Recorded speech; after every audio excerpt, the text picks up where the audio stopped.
وصحبہ اجمعین اما بعد۔ محترم خواتین و حضرات، السلام علیکم ورحمۃ اللہ۔ اللہ تبارک و تعالیٰ کا فضل و کرم ہے کہ ہم سورہ بقرہ کے 179 آیات الحمدللہ ہم اس کا مطالعہ کر چکے ہیں، اور آج ہم آیت نمبر 180 سے انشاءاللہ تعالیٰ آغاز کرتے ہیں۔ آئیے شروع کرتے ہیں۔ اعوذ باللہ من الشیطان الرجیم، بسم اللہ الرحمن الرحیم۔ کتب علیکم اذا حضر احدکم الموت ان ترک خیرا الوصیۃ للوالدین والاقربین بالمعروف حقا علی المتقین۔ اللہ تبارک و تعالی فرماتا ہے کتب، لکھ دیا گیا، علیکم، تم پر، لکھ دیا گیا تم پر، یعنی تم پر لازم کر دیا گیا، فرض کر دیا گیا، واجب کر دیا گیا۔ کتب علیکم اذا حضر احدکم الموت، اذا جب، حضر حاضر ہو، احدکم تم میں سے کسی کے یہاں، الموت موت، تم میں سے کسی کے یہاں موت حاضر ہو، یعنی کسی کے انتقال کا وقت قریب ہو، موت حاضر ہو، یعنی موت حاضر ہوئی یہ یقینی طور پر تو کوئی نہیں کہہ سکتے، لیکن موت کے قریب ہے یا موت کے آثار اس کے اوپر نمایاں ہو رہے ہیں اس وقت کہتے ہیں، یعنی جب نظر آتا ہے بندے کی طبیعت کے حساب سے، اس کے عمر کے لحاظ سے، اور جو اس کی سانس وغیرہ جس طرح سے، یعنی سمٹمز یہ بتا رہے ہیں کہ اب یہ گزرنے والا ہوں۔ اذا حضر احدکم الموت ان ترک خیرا الوصیہ، ان ترک خیرا، ان اگر، ترک وہ چھوڑا ہو، خیرن خیر یعنی دولت، مال، دنیاوی خیر مراد ہے یہاں پر۔ اگر وہ خیر چھوڑ رہا ہو، کیوں دنیاوی خیر کیوں مراد ہے، اخروی خیر کیوں نہیں مراد لے رہے ہیں؟ آخرت کا خیر بھی یہاں پر مراد ہو سکتا نہیں۔ آخرت کا جو خیر ہوتا ہے وہ بندہ اپنے ساتھ لے جاتا ہے۔ جو بھی انسان انتقال کر جاتا ہے تو اس کے جو نیکیاں، اس کی جو اچھائیاں ہوتے وہ اس کے ساتھ جاتی ہے۔ ہاں دنیاوی مال، متاع، پراپرٹیز ہے، پیسہ ہے، ڈپازٹس ہے، سونا ہے، چاندی ہے، یہ جو چیزیں ہوتی ہے یہ بھی خیر ہے، اللہ تبارک و تعالیٰ کی نعمتیں ہیں، لیکن بندہ اس کو ساتھ میں لے جا نہیں سکتا ہے۔ تو جو آدمی جاتا ہے تو اس کو ترک کر کے جاتا ہے، چھوڑ کر جاتا ہے۔ تو اللہ تعالیٰ فرماتا ہے کہ لکھ دیا گیا ہے، لازم کر دیا گیا ہے اس شخص پر، تم میں سے کسی شخص پر اگر موت آ جائے اور اس کی اپنی پراپرٹیز ہو، اس کی اپنی جائیداد اور پیسہ ہو، کہ وہ وصیت کرے۔ ان ترک خیرا الوصیۃ، وصیت لکھ دی گئی ہے اس کے اوپر لازم کر دیا گیا ہے کہ وہ وصیت کرے۔ للوالدین والاقربین، کس کے لیے وصیت کرے صاحب جی؟ اپنی کیا کہتے ہیں، ول کہتے ہیں اپنے یہاں، ہاں مجھے یہ الفاظ یاد نہیں رہتے، ول کہتے ہیں، یعنی وہ مرنے سے پہلے وہ اپنی وصیت لکھ دیتے ہیں کہ میرے انتقال کر جانے کے بعد میری جائیداد، میرا پیسہ کس طرح سے تقسیم ہو۔ ان ترک خیرا الوصیۃ للوالدین والاقربین، وہ کس کے لیے لکھے؟ للوالدین، اگر اس کے والدین ہو تو والدین کے لیے، والاقربین اور رشتہ داروں کے لیے جی۔ تو وصیت اور جائیداد کی تقسیم کے زیادہ حقدار کون ہیں؟ والدین اور قریبی رشتہ دار، والاقربین بالمعروف، دستور کے مطابق، احسان کے اچھے طریقے کے مطابق، جو اسلام، جو شرع، جو طریقہ بتاتا ہے اس کے مطابق، حقا علی المتقین، یہ ضرور ہے، یہ چیز ثابت کر دی گئی ہے، علی المتقین، متقین کے لیے، جو لوگ اللہ تبارک و تعالیٰ سے ڈرتے ہیں، جو اللہ تبارک و تعالیٰ کی خشیت رکھتے ہیں، ان کے لیے یہ لازم ہے اور ان پر یہ ضروری ہے کہ وہ اپنے والدین اور اپنے رشتہ داروں کے لیے وصیت فرمائیں۔ اب اس کے اندر، یہ اس آیت کریمہ کے اندر چند باتیں میں عرض کرتا ہوں۔ نمبر ایک، الحمدللہ، یہ آیت کے حکم، یہ آیت کا حکم ان اشخاص کے لیے ہے جن کے پاس جائیداد ہو، جن کے پاس پیسہ ہو، اور ان کو لگے کہ اب وہ وقت آ گیا ہے قریب مرنے کا، تو ان کے لیے لازم ہے کہ وہ وصیت کرے۔ اگر کسی کے پاس پیسہ بہت کم ہے تو اس کے لیے یہ لازم نہیں ہے، جیسا کہ امام نصفی رحمۃ اللہ علیہ روایت فرماتے ہیں، لما روی عن علی رضی اللہ عنہ ان مولا له اراد ان یوصی وله 700 فمنعه۔ روایت میں آتا ہے کہ مولا علی علیہ السلام کے ایک آزاد کردہ غلام تھے، آزاد کر دیتے تھے نا، مولا کہتے اس کو، کوئی غلام تھا اور وہ غلام کو آزاد کر دیتے، مگر اس زمانے میں ہوتا یہ تھا کہ سلیو کو آزاد کرنے کے بعد بھی وہ اپنی مرضی سے اپنے آقا کے، سابقہ آقا کے، سابقہ مالک کی خدمت میں اور ان کی محبت میں ان سے لگے رہتے تھے، ان کے، حالانکہ وہ اب آزاد تھا، وہ چلا جا سکتا تھا لیکن جاتے نہیں تھے، اور ساتھ میں خدمت میں as a Khadim, as a family member وہ ساتھ دیتے، ان کا کام کرتے رہتے تھے، ان کو مولا کہا جاتا۔ تو مولا علی علیہ السلام کے آزاد کردہ غلاموں میں سے ہی اس طرح سے ایک غلام تھے جو مولا علی کی خدمت کیا کرتے تھے۔ ان کا وقت قریب آ گیا انتقال ہونے کا، تو انہوں نے ارادہ کیا کہ چلو میں بھی وصیت کر دیتا ہوں، میری جو بھی پیسہ ہے، اب کیونکہ آزاد تھے، ان کا اپنا پیسہ تھا، اس میں وہ وصیت کرنا چاہتے تھے، لیکن مولا علی علیہ السلام نے ان کو منع کیا۔ کیوں؟ ان کے پاس ٹوٹل 700 درہم تھے، 700 درہم۔ درہم کیا کہتے ہیں؟ 4 گرام کا چاندی کا سکہ ہوتا ہے، چاندی کے سکے کو درہم کہتے تھے اس زمانے میں۔ دینار سونے کے سکے کو کہتے تھے، اور درہم چاندی کے سکے کو کہتے ہیں، سلور کوئن۔ گولڈ کوئن دینار ہے، سلور کوئن کیا کہتے ہیں؟ درہم ہے۔ تو یہ جو 700 جو کوئنز تھے ان کے پاس، یعنی ایک کوئن جو ہے بٹوین 4 to 5 گرام، 4 گرام مان لیجئے، مین 4 گرام ہوتا تھا، بعض تھوڑا بڑھ جاتے تھے، اس میں 4.25 کی طرف جاتے تھے، تو یعنی ایک اوسط ایسے ہی موٹا موٹا اگر حساب کر لیں گے تو تقریباً 2 لاکھ روپئے آج کے ہندوستانی حساب سے، آج کے حساب سے 2 لاکھ روپئے۔ تو 2 لاکھ روپئے کے اندر یہ ہے کتنی جائیداد جو اس کے گھر والوں کا خرچ بھی چلے گا، اور اس میں وہ جو ہے اپنے رشتہ داروں میں حصے بانٹے گا بھی۔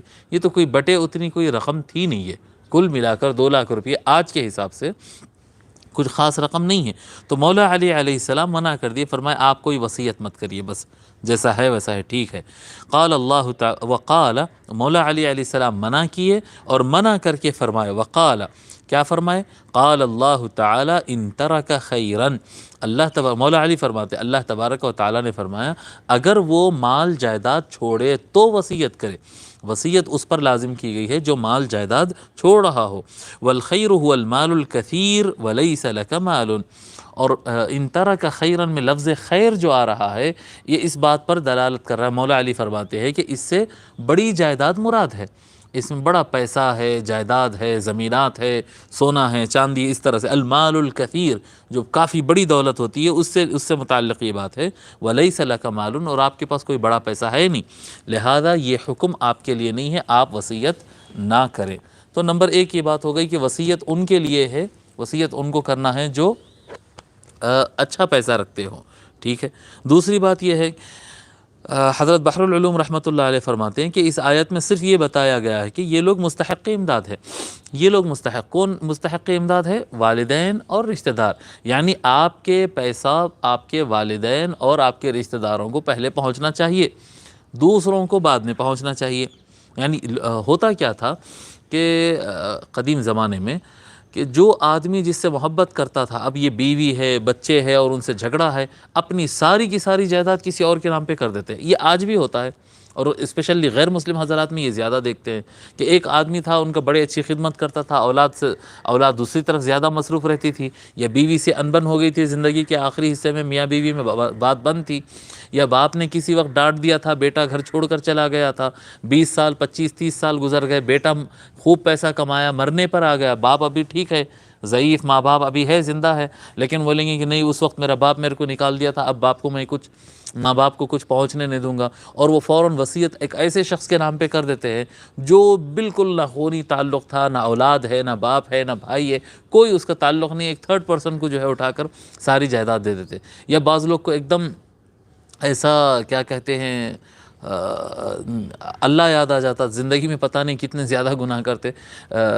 وقت آخر میں ان کو ایسا اللہ اور ان کو ایسا بھگوان یاد آ جاتا ہے کہ وہ مرنے سے پہلے اپنی وصیت جو ہے وہ ساری کسی یتیم خانہ یا کسی چیریٹیبل ٹرسٹ کے نام پہ مکمل جائیداد ان کے نام پہ کر کے مر جاتے ہیں۔ جب اولاد کے ہاتھ میں آتی، باپ کے انتقال کے بعد جب ان کے پاس آتا ہے تو ان کے ہاتھ کو کچھ لگتا ہی نہیں، ان کو کچھ ملتا ہی نہیں ہے۔ تو یہ جو باتیں ہیں یہ اس سے منع کیا گیا ہے، اس سے منع کیا گیا ہے کہ بندہ اگر وصیت کرتا ہے اور اگر کسی کو دینا چاہتا ہے تو پہلا حق والدین کا اور سب سے قریبی رشتہ دار جو ہے ان کا یہ سب سے پہلا حق بنتا ہے، ان کا سب سے پہلے حق بنتا ہے۔ اب کس کو کتنا حصہ ملنا چاہیے یہ آیت توریث میں موجود ہے۔ آیت توریث کون سی ہے؟ یوصیکم اللہ فی اولادکم، یہ جو سورہ نساء میں ہے، سورہ نساء میں اللہ تبارک و تعالیٰ یہ آیات بیان کر دیا ہے، اور بھی مقامات پر بیان کیا ہے، مختلف آیات ہے وراثت کو جو بیان کرتے ہیں، کس کو کتنا حصہ ملے گا۔ انشاءاللہ تعالیٰ جب ہم پڑھتے ہوئے وہاں پر پہنچیں گے انشاءاللہ وہ آیات کی بھی ہم تفصیل پڑھ لیں گے۔ اب بہت سارے حضرات جو یہ سمجھتے ہیں، بہت سارے مفسرین یہ بات لکھے ہیں کہ یہ اصل میں منسوخ آیت ہے۔ یہ پہلے جو ہے یہ لازم کر دیا گیا تھا کہ وصیت والدین اور رشتہ داروں کے لیے کی جائے، اور بعد میں آیت میراث آ گئی۔ جب آیت میراث آ گئی کہ باپ کو اتنا ملے گا، ماں کو اتنا ملے گا، بیوی کو اتنا ملے گا، اور بیٹے اور بیٹیوں کو اتنا ملے گا، جب یہ آیات آ گئے تو اب یہ جو آیت ہم پڑھ رہے ہیں، آیت نمبر 180 سورہ بقرہ کی، یہ منسوخ ہو گئی۔ لیکن حضرت بحر العلوم رحمۃ اللہ علیہ فرماتے ہیں کہ فقیر اس کو منسوخ نہیں سمجھتا۔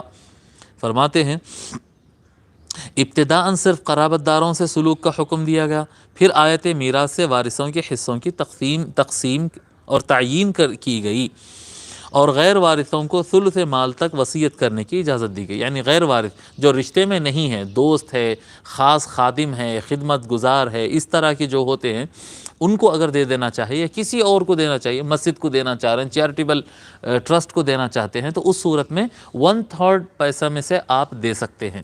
یہ اس بات کی شریعت میں اجازت دی گئی کہ 1/3، باقی 2/3 جو ہے وہ، اچھا 1/3 یہاں پر میکزیمم ہے، میکزیمم ہے، کوئی 20% بھی دے سکتا ہے، 25% بھی دیکھتا۔ اگر اپنے جو قرآن شریعت جن کو وارث بناتی ہے ان سے ہٹ کے لوگوں کو اگر کوئی وصیت کرنا چاہتا ہے تو وہ وصیت کا قاعدہ یہ ہے کہ یہ 1/3 33% کے اندر وہ کر دے، ٹھیک ہے۔ اچھا ایک مسئلہ اس کے اندر، اگر زندگی میں دینا چاہے تو کچھ بھی دے سکتا ہے۔ اگر بندہ اپنی زندگی میں یہ لکھ دینا چاہتا ہے کہ میں اپنا مکان سارا کا سارا جو ہے یہ فلاں چیریٹیبل کام کے لیے، خیرات کے کام کے لیے دے رہا ہوں، میں یہ اپنی پوری جائیداد، پورا پیسہ، سارا کچھ آپ بندہ کوئی بھی دے سکتا ہے۔ لیکن وصیت جو لکھتے ہیں وہ وصیت نافذ ہوتی ہے شخص کے انتقال کے بعد۔ یعنی اس کا مطلب یہ ہوتا ہے کہ بندہ اپنی ساری جائیداد میں مکمل استفادہ کرتے رہے گا زندگی میں، اور مرنے سے پہلے یہ لکھ دے گا کہ میں اپنی زندگی تک تو پورا استعمال کروں گا، لیکن میرے مرنے کے بعد میرے رشتہ دار کو نہیں ملے گا، فلاں جگہ جائے گا، فلاں جگہ جائے گا، اس کی اجازت نہیں ہے۔ اگر کوئی اچھے کام میں یا کوئی کسی کو دینا چاہتا ہو، کسی شخص کو دینا چاہتا ہو یا نیکی میں دینا چاہتا ہو اپنے مرنے کے بعد، وہ وصیت ہے۔ اگر مرنے کے بعد دینا چاہتا ہے تو 33% سے زیادہ سے نہیں دے سکتے، اس سے کم میں ہی دینا پڑے گا، 33% کے اندر ہی دینا پڑے گا، اس سے زیادہ مقدار میں نہیں دے سکتے ہیں۔ اس سے زیادہ جو 2/3 حصہ ہے وہ کمپلسری طور پر آپ کے رشتہ داروں کا حصہ بنے گا۔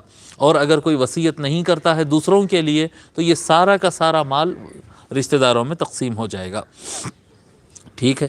تو یہاں فرماتے ہیں حضرت بحر العلوم رحمۃ اللہ علیہ، یہاں پر وصیت کے حکم دی گئی، وصیت کا حکم دیا گیا۔ اجمال کے بعد تعیین حصص کو فقیر نسخ نہیں سمجھتا، یعنی اجمالاً یہاں پر مختصر طور پر بیان کیا گیا، اگر اس کے پاس جائیداد ہے تو وہ والدین اور اپنے رشتہ داروں کے لیے وصیت فرمائے۔ اور وصیت نصیحت کو کہتے ہیں، اچھائی اور بھلائی کے حکم کو بھی کہتے ہیں۔ تو فرماتے ہیں اچھی بات کی ہدایت، وصیت کیا ہے؟ نیز وصیت کیا ہے؟ اچھی بات کی ہدایت، وہ توریث کی صورت بھی ہے جی۔ اچھی بات کیا ہے؟ جو اسلام نے جو تقسیم بتایا ہے وہ تقسیم سے اگر مال بانٹ دیا جائے تو یہ ایک اچھی صورت ہے، اور اس کو بھی وصیت کہا جا سکتا ہے۔ تو حضرت بحر العلوم رحمۃ اللہ علیہ فرماتے ہیں کہ یہ آیت اجمال ہے، یعنی ایک جگہ بیان کر دیا گیا، اور آیات توصیت جو وصیت کے آیات سورہ نساء میں وراثت کے آیات جو آئے ہیں نا، یوصیکم اللہ فی اولادکم للذکر مثل حظ الانثیین، اس طرح سے جو آیات نازل ہوئے ہیں وہ اس کی ڈیٹیل ہے اور اس کی تفصیلات ہے، ٹھیک ہے۔ تو کوئی حکم یہاں پر ناسخ نہیں ہے، کوئی حکم منسوخ نہیں ہے، پہلا حکم اجمال ہے، دوسرا حکم جو آیا ہے وہ اس کی تفصیل ہے، ٹھیک ہے۔ تو وصیت کرنے کا حکم دیا گیا ہے، اگر اس کے پاس پیسہ ہو تو وہ وصیت کرے۔ اب اچھا وصیت کرنے کے بعد ہوتا کیا، بہت سارے لوگ وصیت تبدیل کر دیتے ہیں، بہت سارے لوگ اگر رائٹنگ میں ہو تب بھی تبدیل کرتے ہیں، قدیم زمانے میں تو زبانی ہوا کرتے تھے زیادہ تر وصیتیں، لیکن بہت سارے لوگ اس میں بے معنی کر دیتے ہیں پیسہ اوپر نیچے کرنے کے لیے۔ اللہ